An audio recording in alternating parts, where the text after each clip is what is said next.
ভয়ঙ্কর হাদিস বলেছেন, এই হাদিসটা যতবার পড়ি থরথর করে আত্মাটা কাঁপে। কিয়ামতের দিন আল্লাহ তাআলা অনেক শহীদকে বলবেন তুমি জাহান্নামে যাও।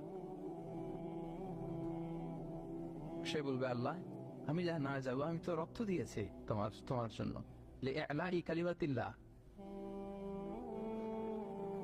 আমার দেহের তাজা রক্ত দিয়ে আমি শহীদ হয়েছি, জানাজা ছাড়া আমার দাফন হয়েছে, আমি তো জান্নাতে যাব। আল্লাহ বলবে না, তুমি শহীদ হয়েছ এই কারণে যে লোকজন তোমাকে বীর বলবে, বীর বাহাদুর। তো দুনিয়াতে তোমার বাহাদুর বলছে, তো তোমারে বিশাল যোদ্ধা ছিল, বাহাদুর ছিল, খেতাব তো তুমি পেয়েছো, আমার কাছে কিছু জাহান্নামে যাও, গো টু দ্য হেলফায়ার। অনেক দানশীলকে আল্লাহ বলবে জাহান্নামে যাও।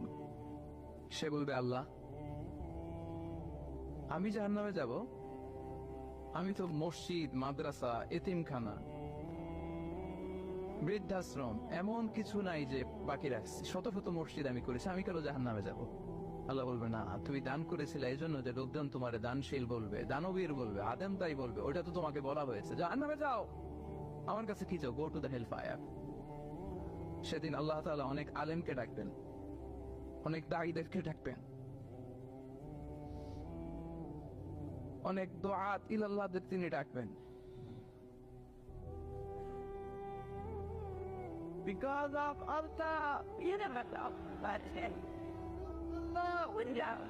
And then, God will know. সেদিন অনেক দুআত ইলাল্লাহদেরকে ডেকে আল্লাহ বলবেন যে তুমিও জাহান্নামে যাবে। সে বলবে আল্লাহ কেন? আমি মানুষকে কোরআন শিখিয়েছি, আমি মানুষকে হাদিস শিখিয়েছি,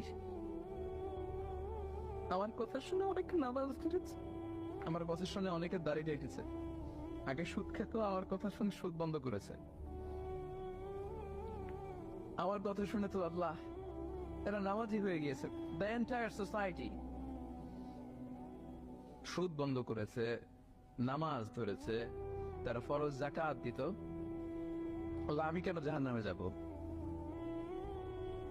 তাহলে বলবেন তুমি এই দাওয়াতি কাজ করেছো, লোকজন তোমাকে বড় আলেম বলবে, লোকজন তোমাকে বড় সেলিব্রিটি বলবে, লোকজন তোমার নামে তাকবীর দিবে, তোমাকে বড় আলেম বলবে, বড় দাঈ বলবে।